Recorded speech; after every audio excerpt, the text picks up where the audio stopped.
Саламатсыздар, урматтуу Чалкан медиа каналынын көрөрмандары, өлкөбүздө алынган акыркы сааттагы жаңылыктар менен сиздерди тааныштырабыз. Биздин каналыбызга катталып, ой пикириңиздер менен бөлүшүңүздөр. Садыр Жапаров Индия менен Пакистанды ынтымакка чакырды. Президент Садыр Жапаров Индия менен Пакистандын ортосундагы чыңалуунун күчөшүнө байланыштуу билдирүү жасады. Мамлекет башчы Шанхай кызматташтык уюмуна мүчө болгон эки өлкөнү ынтымакка чакырып, Кыргызстан дайыма туруктуулукту, коопсуздукту жана эл аралык укукту урматтоону жактай турганын белгиледи. Эки тарапты сабырдуулукка, чыр-чатактын мындан ары күчөшүнө жол бербөөгө жана тынчтык жолу менен чечүү үчүн сүйлөшүүлөргө кайтууга чакырабы, деди Жапаров. Өткөн түндө Индия Пакистанга сок уруп, Синдур операциясы башталганын, анын алкагында Пакистандын террордук инфраструктурасына сок урулганын билдирди. Чабуул 9 жерге жасалган. Ошондой эле Исламабадтын Ойгелди аткылоосунун кесепетинен 3 киши каза болгонун кошумчалаган. Пакистан армиясы индиялык соккунун кесепетинен 8 киши каза таап, 35 жаракат алды деп кабарлады. Өлкөнүн премьери Индияга өлкөгө болгон күчү менен толук жооп берүүгө укуктуу экендигин билдирип, улуттук коопсуздук кеңешинин жыйынын чакырды. Өкмөт башчынын айтымында Пакистандагы калктуу 5 жерге чабуул жасалган. Исламабад аба мейкиндигин 48 саатка жаап, куралдаба күчтөрү индиялык 5 истребителди атып түшүргөнүн айткан.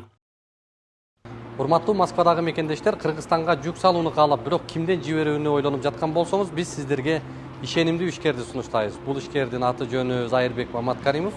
12 жылдан бери иш алып барган командасы сиздин аманатка кыянатты кылышпайт. Кыргызстанга салган жүгүңүздү күндүн аптабына же кыштын ызгаарына калтырбастан атайын жүк сактоочу кампасы Бишкек шаары Профсоюз көчөсү 38/1 дарегинде жайгашкан. Жүктү Москванын бардык жеринен өздөрү алып кетет. Алган жүктү Кыргызстандын 7 дубанына жеткирүүнү да кепилдешет. Кыргызстанга жумасына 2 машина жиберилет. Жүк баасы көлөмүнө жараша 500 рубльдан өйдө баланат. Дареги Нижегородское метросу, Перовское шоссе 9, строение 7. Байланыш номерлери +7 926 788 70 70, +7 929 624 63 64. Элчилик Орусиядагы жол кырсыгына кабылган кыргыз жарандардын абалы туруктуу. Кыргызстандын Орусиядагы элчилиги Хабаровск районунун Комсомольск-на-Амуре шаарында автоунаа сүзүп кеткен 2 кыргыз жараны номер 7 шаардык ооруканасында дарылануусун улантып жатышканын жана абалы туруктуу экенин билдирди. Буга чейин бир бейтаптын абалы оор экени кабарланган. Ардактуу консулдуктун маалыматы боюнча, университет Кыргызстандын жарандарынын студенттер дарылануусуна акча бөлгөн жана Хабаровск районундагы мекендештер каражат чогултуп колдоо көрсөтүлүүдө деп айтылат маалыматта. 25 апрелде Комсомольск-на-Амуре шаарында автоунаа Кыргызстандын 21 жаштагы 2 жаранын сүзүп кеткен. Кырсык боюнча кылмыш иши козголуп, кыргызстандык студенттердин дарылануусуна кеткен чыгымды айдоочуга төлөтүү аракети көрүлүп жатат. Тышкы иштер министрлигинин маалыматында 2025 жылдын январына карата 608.088 кыргызстандык жаран чет өлкөлөрдө миграцияда жүрөт. Анын ичинен 376.907 адам Орусияда миграциялык каттоого алынган. Кыргызстандын Орусиядагы элчилиги ушул жылдын алгачкы 3 айында эмгек, социалдык коргоо жана миграция министрлигинин Москвадагы өкүлчүлүгү менен биргеликте Орусиянын аймагында каза болгон 18 жарандын сөөгү Кыргызстанга жөнөтүлгөнүн кабарлады. Орусияда топурактын алдында калып ооруканага жаткырылган кыргызстандык боюнча маалымат 6 майда Кыргызстандын Орусиядагы элчилигинин жана Кыргыз Республикасынын эмгек, социалдык коргоо жана миграция министрлигинин Орусиядагы өкүлчүлүгүнүн кызматкерлери 3 майда Геленджик шаардык ооруканасында курулушта көчкөн жер көчкүдөн жабыркаган кыргызстандыкка барышты. Бул тууралуу Кыргызстандын Тышкы иштер министрлиги билдирди. Маалыматка караганда кызматкерлер дарыгер менен андан аркы дарылоосун сүйлөшүшкөн. Тийиштүү жактар менен жолугушуулардын жыйынтыгында каза болгон 3 кыргызстандыктын сөөгүн Кыргызстанга тез арада жөнөтүү, ошондой эле маркумдардын үй бүлөлөрүнө тиешелүү кенемте төлөп берүү боюнча макулдашууларга жетишилген. Орусиянын Геленджик шаарында курулуштан көчкөн топурактын алдынан 3 кыргызстандыктын сөөгү табылган. Кыргызстандын дагы бир жараны оор жаракаттар менен ооруканага жаткырылган. Бишкек-Ош жолунда оор жүк ташуучуна өрттөнүп кетти. Социалдык тармактарда Бишкек-Ош жолунда оор жүк ташуучуна күйүп кеткен видео тарады. Маалыматка караганда кырсык 7 майга караган күнү таңга маал болгон. Окуянын күбөлөрү айдоочу аман-эсен экенин билдиришти. Милиция азырынча маалымат бере элек. Пакистан 26 адам, Индия 10 адам каза болгонун билдирди. Индиянын Пакистандагы аба соккуларынан каза болгондордун саны 26га жетип, дагы 46сы жаракат алды. Бул тууралуу Пакистандын куралдуу күчтөрүнүн басма сөз катчысына шилтеме берүү менен Reuters жана Bloomberg агенттиги кабарлашты. Reuters агенттиги Индиянын полициясына таянуу менен Пакистандын соккусунан 10 адам каза болуп, 48 жаракат алганын кабарлады. 7 майга караган түнү Индия армиясы 22 апрелде Пахалгамда 26 адамдын өмүрүн алган террордук чабуулга жооп беретинде Пакистандын чек ара аймагында антитеррордук операция өткөрдү. Пакистан аба мейкиндигин 48 саатка жаап, согуштук учактарга каршы күрөш жүргүзгөн. Пакистандын коргоо министрлигинин маалыматына караганда, Индиянын аскер аба күчтөрүнүн 5 учагы атып түшүрүлгөн. Индия менен Пакистандын чек арасындагы кырдаалдын курчушуна байланыштуу Тышкы иштер министрлиги маалымат таратты.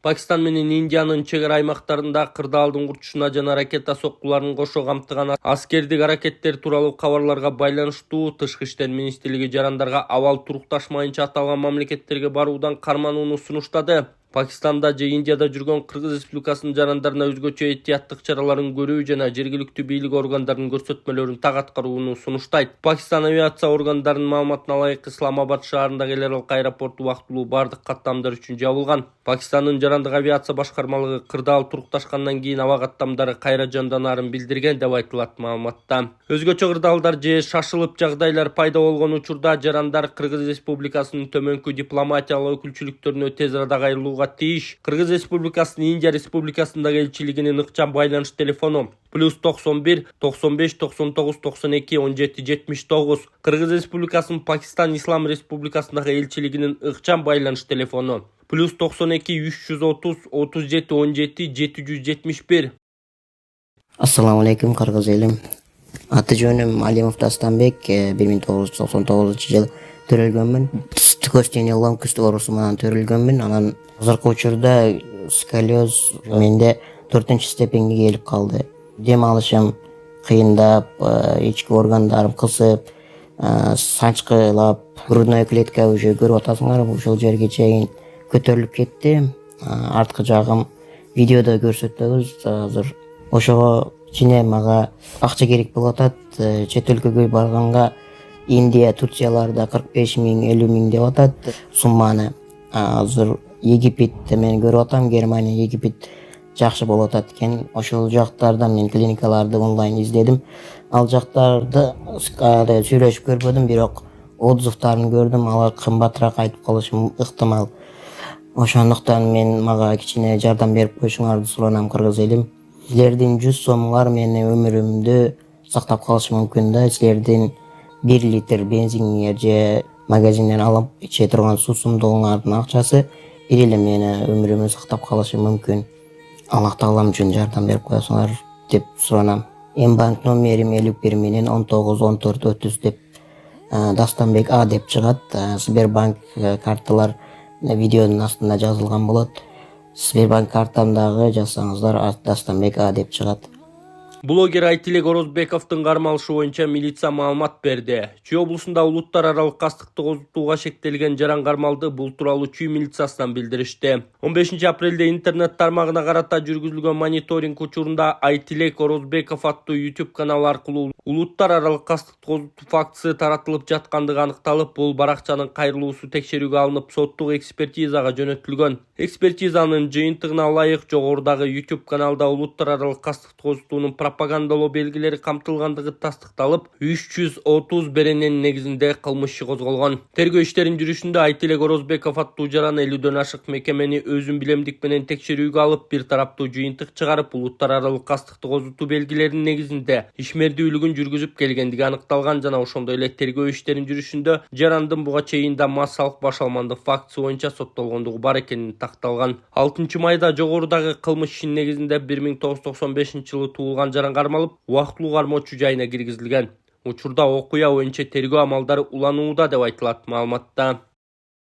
Кыргызстан менен Ооганстандын соода жүгүртүүсү 66 миллион долларга жетти. Кыргызстан менен Ооганстандын ортосундагы соода жүгүртүү 2024-жылы 66 миллион долларды түздү. Бул тууралуу Талибан башкарган Ооган өкмөтүнүн өнөр жай жана соода министрлиги кабарлады. Министрликтин басма сөз катчысы Ахундзада Абдул Салам Жават өткөн жылы Ооганстандын экспорту 7 миллион долларга түзгөнүн, калган 59 миллион доллар импорт экенин билдирди. Маалыматка караганда Ооганстандан Кыргызстанга эң көп экспорттогон товарлардын арасында арасында желим жана жезден жасалган идиштер, килем, жашылча жемиштер бар. Соода жана инвестиция палатасы Борбор Азия өлкөлөрү менен соода жүргүзүүнү көбөйтүү аракеттери көрүлүп жатканын билдирген. Борбор Азия менен соода күн сайын жогорулап жатат. Шерхан Бандар жана Хайраттон аркылуу товарлар жиберилип жатат. Анда маселелер жаралбай койгон жок. Бирок биз ушул эле жол менен ташыганга аргасызбыз, деди соода жана инвестиция палатасынын өкүлү Ханжан Алакозай. Былтыр Кыргызстан Талибан кыймылын террордук уюмдардын тизмесинен чыгарган. Бишкектин 1-май райондук соты 2006-жылы 15-сентябрда Талибанды террордук уюм деп таап, Кыргызстандын аймагында иш жүргүзүшүнө тыюу салган. Оганстандын 96-2001-жылдар башкарган Талибан кыймылы бийликти 20 жылдан кийин 2021-жылы август айында америкалык аскерлер өлкөдөн чыгып кеткенден кийин кайрадан өз колуна алган. Орусия баштаган айрым өлкөлөр Талибандын лидерлери менен сүйлөшүп, кызматташа баштаганы менен расмий дээрлик эч ким тааный элек. Оганстандын батыштагы банк резервдери камакта турат. Талиптердин айрым лидерлерине АКШ издөө жарыялаган.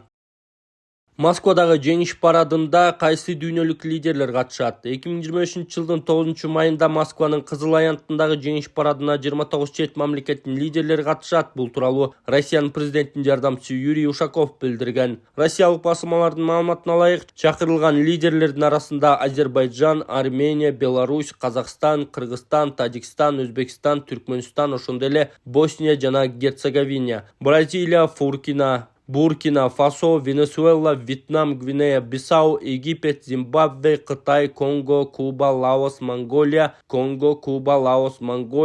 Гвинея-Аку, Эфиопия жана башка өлкөлөр. Иш-чарага ошондой эле жарым жартылай таанылган 3 мамлекет Палестина, Абхазия жана Түштүк Осетия катышат. Индия, Никарагуа жана Түштүк Африка парадка жогорку даражалуу делегацияларды жиберишет. Бирок алардын лидерлери жеке катышпаса да. Парадка ошондой эле Азербайжан, Вьетнам, Беларусь, Египет, Казакстан, Кытай, Кыргызстан, Лаос, Монголия, Мьянма, Тажикстан, Түркмөнстан жана Өзбекстан сыяктуу 13 өлкөнүн аскер бөлүктөрү да катышат.